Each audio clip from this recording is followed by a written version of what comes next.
CHAGGA cannot be fired because he's the talent of the talents.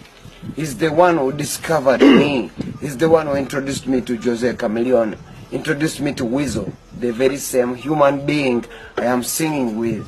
So don't think I can be very funny to fire my father. Bigambo byali bya Moze Radio. Omugenzi eyali ow'ekibiina kye kya Radio and Weasel bwe yali agenda maaso n'okubanga ayogera ebiseera ebyo baali bamubuuziza oba yali agenze maaso n'okubanga agoba CHAGGA. Mwana mulenzi Radio yagamba nti ekyo tekisoboka mu bulamu bwa nsi eno nze nga Radio okukeera n'engoba CHAGGA, wabula twabadde tuli awo akatambi okuva ewa mwana mulenzi Weasel Manizo ne kagenda maaso n'okubanga kafubutukayo nga kalaga Weasel ng'afumudde mwana mulenzi CHAGGA. Waye bino bebaki tomanyira banene ongambye ogenda kungamba ebintu byonna mbosima mukyala wange lindako gowabeerawa bammanfulumiza obuntu bwo obuntu engera fridge ebadde leeta n'emmese ewange nkugambe weetonde oganye watch me engera buddulowa mako nange njagala ondage nza badde akusuza mazi lengera obutanda lengera olojosolawa amateeka w'ebintu bye ate mubeereewo tebabubba obuntu bwe kuba tusobola obusasula mazimuto CHAGGA nkusabye ekisonyi oganye kimu obuntu bwo wakati nga akatambi ako kafulumye ate ng'omuntu eyagenze maaso n'okubanga akafulumya teyabadde mulala, yabadde mwana mulenzi Weasel Manizo ng'alaga nti yabadde agobye CHAGGA ewuwe. Ekibuuzo ekyaddiridde kyabadde kimu: lwaki Weasel yagenze maaso n'okubanga afuna obusungu obw'ettumbiizi bwe butyo ogenda maaso n'okubanga awemukira maneja we oba abadde maneja we okumala akabanga omukulu CHAGGA? Wabula gengenze maaso n'okubanga nfuna olunaku olwaleero gegandiba nti gagenda kubanga gajjayo ekinyusi kya lwaki Weasel yagenze maaso n'okubanga awemukira maneja we oba eyali maneja we oba abadde maneja we ebbanga lyonna omukulu amanyiddwa nga CHAGGA. Okusinziira ddala kuviira ddala ku kifaananyi kino nkuleetedde akatambi aka CCTV camera oba akatambi akakwatiddwa mu kifo ekimu ewagenda maaso n'okubanga wava emberebeza eyaleetedde ne Weasel Manizo okuba nti afuna obusungu obw'ettumbiizi okakana nga Weasel agenze maaso n'okubanga afulumya ebigambo ebiwemula ate era wamu n'okuba nti yeetikka ebintu bya CHAGGA nagenda maaso n'okubanga abifulumya amaka gaabwe wali agamanyiddwa nga aga Neverland mu buufu obufaananako bwe butyo. Obugenze maaso n'okubanga bukeerera olunaku lwaleero ng'ennaku z'omwezi 6 omwezi ogwa Desemba omwaka 2024 ngenze maaso n'okubanga nfuna akatambi aka CCTV camera nga kalaga olutalo olw'okulwana okulwana kwennyini wakati wa mukazi wa Weasel. Mutunule side eno wano nze ntudde eno kati njagala mutunule wano mu black and white. Mwetegereze nnyo akatambi nkatadde mu black and white olw'ensonga nti YouTube esobola okukajjayo. CHAGGA yoyo alina akakofiira aka white mu video eno n'akuba eŋŋuumi ng'agikuba direct mu face ya mukazi wa Weasel. CHAGGA teyakomye kubanga kuba mukazi wa Weasel awo nene bali ku CCTV camera side eno olengera CHAGGA n'akuba n'asika abantu ne bagenda maaso n'okuba nti no bagamba CHAGGA nedda ssebo tosobola genda maaso nakubanga okuba mukazi bw'otyo tuswala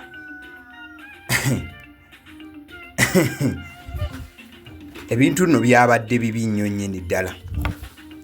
Wabula oluvannyuma lw'akatambi ako nga CHAGGA akuba mukazi wa Weasel, akatambi ako ngenda kubanga nkomawo kuko tugende maaso okuba nti no tukatunuulira in depth oba okweyongera munda muko era kalagira ddala ensonga lwaki Weasel yasobodde okufuna obusungu obw'amaanyi.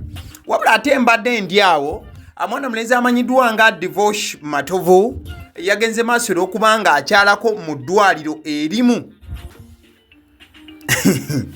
Njagala okutegeeza nti mwana mulenzi CHAGGA bwe twogerera ali ku ndiri oba embeera y'obulamu gy'alimu eriko kikuba mukono. Bagamba nti asigaddeko kikuba mukono. Mwana mulenzi CHAGGA essaawa zino ali ku byuma bya oxygen n'okubeera nti alwanira bulamu bwe. Katusooke tufune wano tugende maaso.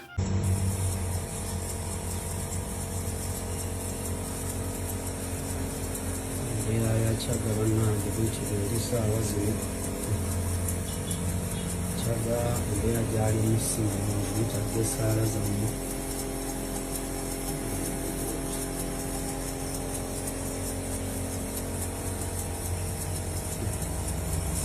Awebale nnyo Divorce Matovu. So awo nno a story eno neerimu twists nnyingi nnyo nnyini ddala mukwano gwange era njagala okutegeeza nti ebintu bisukka kuwe tugenda maaso n'okuba nga tubiraba eddakiika eno. So oluvannyuma lwa Weasel okufulumya ebintu bya CHAGGA olw'ebigambibwa tebigambibwa kuba obutambi mbubalazeeko awo anti CHAGGA yakuba oba yakubye mukazi wa Weasel. CHAGGA bwe yawulidde nti ebintu bye babifulumizza era ebintu biri ku mawulire, pressure CHAGGA yagenze maaso n'okubanga emulinnya okumuddusa kipayopayo mu ddwaliro. Wabula bwe twafunyeeko kabaiti okuva ewa mwana mulenzi Henry Tigan ono ensangi zino ng'akuba ku bandi y'emu ne CHAGGA. Henry Tigan yatukakasizza nti ebintu Weasel Manizo bye yafulumizza ennyumba ekituufu ebyo ebintu bya CHAGGA, wadde nga CHAGGA yabadde yeegaanye okuba nga asulako ewa Weasel yadde okubeera n'ebintu ewa Weasel. Nze kyensuubira CHAGGA ayinza okuba yatidde okuvaayo okugamba abantu amazima, naye nga buli weweekumira amazima ku mutima naawe kennyini gakola kikukosa. Kyemmanyi ebintu ebyo byandiba ebya CHAGGA, naye ate CHAGGA mbadde nga bwe mukubira essimu gyatugende tukola oluusi n'okumupiikinga muweereza mmotoka ng'ate temujjawa temujjanga munyonyo oluusi Entebbe Road. Ebyo nno bigambo bya Henry Tigan nabyo tugenda kubanga tukomawo ku byo nabingi nnyo mwana mulenzi Henry Tigan bye yagenze maaso okubanga alambulula. Mukimanyi bulungi nti mwana mulenzi Henry Tigan is a very very big stakeholder wekituuka ku muziki gwa Uganda, naddala abasajja abo abaakuba omuziki emyaka 10 emabega n'okudda eri. So Henry Tigan yabadde alungamya ng'atubulira nti ebintu bye mwalabe Weasel afulumya ennyumba amazima ga Katonda ebintu byabadde bya CHAGGA, wabula ng'ate CHAGGA ebintu yabyegaanye. Ekintu ekyo nga kyanyizizza nnyo Henry Tigan ekyokuba nti CHAGGA yeegaanye ebintu bye Weasel bye yafulumizza ennyumba. Awo ngenda kubanga nawo nkomawo. Kale katusooke tugende ku baluwa ewandiikiddwa mwana mulenzi amanyiddwa nga Weasel Manizo olunaku olwaleero. Ebbaluwa eno negenze maaso okubanga ekuutibwa mwana mulenzi Weasel Manizo. Weasel kale katusooke tuyingire ebbaluwa ya Weasel Manizo gy'awandiise ng'agenda maaso okuba nti atulambululira ku byonna ebibadde bigenda maaso olw'ensonga nti bangi batunulira kikolwa kya Weasel kubanga afulumya ebintu bya CHAGGA era bangi banyiiga nnyo nga banyiigira Weasel Manizo, naddala abantu abamanyidde ddala kiki CHAGGA kyategeeza eri Weasel oba radio and Weasel as a brand okuviira ddala mu ntandikwa eri emabega. Weasel Manizo awandiise n'agamba nti Uncle We here. It's unfortunate that the same individual who assaulted my wife is now claiming to be ill and hospitalized. Wano no Weasel abadde akuba ebituli mu kyokuba nti CHAGGA ali ku ndiri era aliko kikuba mukono era nti CHAGGA ali ku byuma ebya oxygen n'omuka abakamubake takyagufuna. Weasel agambye nti nze mpandiise wano kyannaku nnyo nnyini ddala nti omuntu yagenze maaso n'okubanga akuba mukazi wange essaawa zino agenda maaso n'okugamba nti mulwadde muyi era mbu ali mu ddwaliro.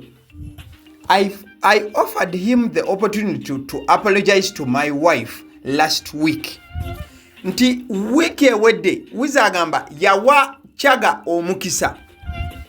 CHAGGA agende maaso n'okubanga yeetondera mukazi we like CHAGGA yeetondere muka Weasel.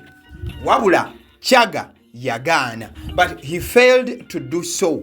Weasel agamba nti yasaba CHAGGA yeetondere mukazi we Sandra Teta mukazi wa Weasel.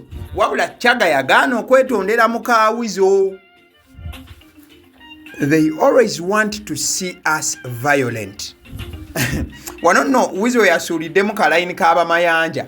Omanyi batera okugamba nti bamayanja, that is Chameleon, Palazzo, Weasel, n'abalala nti bantu bakozi ba fujjo era bantalo.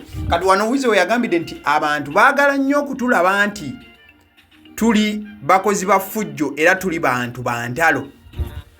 But instead of resorting to violence, I have decided to let the law handle the situation. Mwana mulezi Weasel manizo n'agamba nti mu kifo ky'okukola yo effujjo asazeewo aleke amateeka gakwasaganye ensonga eno yonna. I believe in allowing justice to run its course for assaulting two female CC police UG. Mwana mulezi Weasel manizo n'agamba nti akkiririza mu mateeka okubanga gakola. Nagamba ku lw'okuba nti CHAGGA yagenze maaso n'okubanga atulugunya abakyala. Weasel n'awandiikira poliisi ya Uganda oba n'agiteerako kopi egende maaso n'okubanga esitukiramu ekwate CHAGGA mbulaga. Bigambo bya Uncle Weasel mu buufu obufaananako bwe butyo. Kale bwe tubanga awo tuvuddewo, njagala nzire mukubire tochi mu byonna gye byavudde. Ebintu byatandise nakuba nti Weasel afulumya akatambi nga afulumya ebintu bya CHAGGA. Abandi ne beebuuza lwaki Weasel akoze empisa ezifaananako bwe zityo. Olunaku lwaleero we tukeeredde akatambi k'enkulaze ke katambi ka CCTV kamera akavuddeyo ne kalaga mwana mulenzi CHAGGA ng'agenda maaso n'okuba ng'awuttula mukazi wa Weasel. Ekyo nno kigenze maaso n'okuba nga kireeta conclusion oba enfundikira ku ndowooza lwaki mwana mulenzi Weasel manizo yagenze maaso n'okubanga akwata ebintu bya CHAGGA n'abifulumya amaka gaabwe ne sekufulumya yenna newankubadde nga akatambika waliwo akakyatambula nga kalaga nti radio at least yawanga CHAGGA ekitiibwa. Kirabika nti ekitiibwa kyonna Weasel kyabadde alina eri CHAGGA, Weasel ekitiibwa ekyo yakijjeewo oluvannyuma lw'okuba nti CHAGGA yakubye muka Weasel mu buufu obufaananako bwe butyo. Wabula ate oluvannyuma lw'okuba nti amawulire gaadde gatandise okutambula nga gakoona CHAGGA, gamuleetedde stress ne frustration ey'ekika ekyawaggulu. Nga bwe mumanyi abantu abakulu nti CHAGGA akuliridde, CHAGGA pressure zaalinnye ne bamuddusa ekikumi ekipayopayo nga bamukuba mu ddwaliro. Wabula oluvannyuma lwa byonna ebyo nga bigenze maaso n'okuba nga biba, Henry Tigan ali ku bandi eyo emanyiddwa nga eyinza okuba eyitibwa Troops Band, bwe mba nga ngisiteetinze bulungi. Wabula bandi eyo ne CHAGGA kwali. Henry Tigan yavuddeyo n'ayogera amazima n'agamba nti CHAGGA embeera y'obulamu gy'alimu mbi nnyo, nti neewaka CHAGGA gye yali asula, CHAGGA yagenda maaso n'okubanga agobwayo oba waliwo landlord yatunda CHAGGA we yali apangisa. Kati CHAGGA ne bamuwa short notice ne bamugamba afulume mu nnyumba, ekyaleetera CHAGGA okukwata ebintu ebimu n'abyetikka n'abitwala ewa Weasel. Wabula ag'omunkubo gagamba nti engeri emabegakaawo Sandra Teta mukyala wa Weasel. This is according to Jenkins Mukasa. I could quote him right. Jenkins Mukasa agamba nti CHAGGA abadde nga akuba Sandra Teta mukyala wa Weasel, naye nga CHAGGA ekimukubya Sandra Teta lwa nsonga lwakuba nti Sandra Teta ate abadde nga akuba Weasel. ebyo bigambo bya Jenkins Mukasa hot like pepper okuva wali ku Vibe Life UG. Ensonga eyaviirako CHAGGA ogenda maaso n'okubanga akuba mukazi wa Weasel. Kigambibwa nti mukazi wa Weasel yava ewaka nga azze kipayopayo anoonya Weasel era ng'asuubira nti Weasel yali ne CHAGGA mu budde obwo era nti mukazi wa Weasel yajjanga n'obugatta abukutte mu ngalo. Bwe yatuuka n'atabukira CHAGGA, wano CHAGGA we yagenda maaso n'okubanga amuwa tonziriranga. Ekintu kye tutakkiriza nti kiba kituufu abaami okuba nti bakuba abakyala mu buufu obwo. So Weasel Manizo avuddeyo byonna n'abisaaminga up n'agamba nti ye tagenda kubanga akola violence yenna. Ensonga zino zonna agenda kubanga azikwasa ab'amateeka. But mwana mulenzi Yenutiga nadde mu kugamba ko wali yagambye nti CHAGGA embeera y'obulamu gyalimu mbi, ebyensimbi byagootaana, yeetaaga buyambi. CHAGGA embeera mwali yeetaaga buyambi, tayinaamu yadde ennusu. Ne Yenutiga n'agamba nti wadde oli kyaliiwe naye bambi asobola okugezaako muwa akatini, wabula nti ne Yenutiga naye alina famire ey'okulabirira. So bannansi mwandivuddeyo ne muyamba CHAGGA kuba alabika ebimuluma bisuuka ku bye mulaba. Abaseddiyo omusunsuzi ly'eddoboozi eryange eriri emabega w'omuzindaalo. Agaliwo gwe mukutu likinga video eno.